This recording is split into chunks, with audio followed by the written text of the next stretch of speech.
Welcome to the block coding interface for controlling our simulated robot. This powerful programming environment is made up of 4 key sections that work together. On the left, we have the block palette, which contains all the different types of blocks we can use in our programs. It's organized into categories. Linear op mode. This section has blocks to define the overall structure of the program, like start and stop buttons.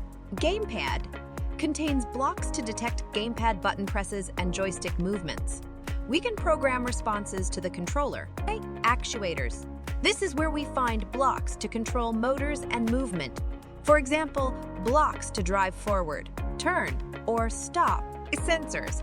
Blocks in this section can get data from sensors like ultrasonic distance, color sensor, encoders, and more. Useful for programming reactions. Logic. One of the most important sections. These are blocks for logic and control flow like if statements, Boolean operations, comparators, etc. Loops allows repeating code over and over, either a set number of times or while some condition is true. Very powerful for efficient programs. Math, basic arithmetic operations like add, subtract, multiply, divide, etc. Helpful for sensor values. Text. Blocks for working with text like combining strings, getting subtext, converting to numbers, etc.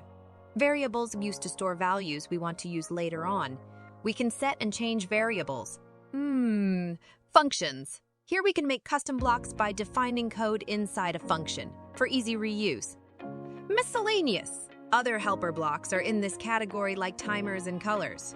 Next in the middle is the program workspace where we drag blocks from the palette to build our program.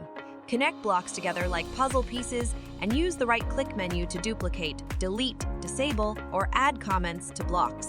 On the right side, we have the Lessons tab, which contains sample programs and tutorials we can reference. The simulation view at the bottom of the coding window is where we'll see our virtual robot come to life and perform the program we create.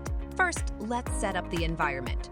Expand the simulation view by clicking the arrow to get a better visualization. Now select which robot model you want to use and choose an arena or scene for it to drive around in. I recommend the basic grid to start. Next, position the camera angle.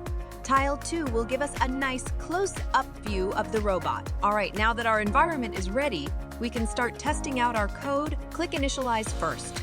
This compiles the block program so the simulator can run it, then click Start and watch the robot spring into action, executing the code blocks step by step. We can see the exact movement, spins, arm motions, and more that we programmed. Back of the simulation view makes it easy to quickly test robot behaviors before we even build a real-world bot. No need for physical hardware yet? Once you finish programming, just initialize and start to see your virtual robot carry out your commands. Super cool! Let me know if you have any other questions about using the simulator. Next up, we'll start programming actual robot motions and behaviors. Get excited!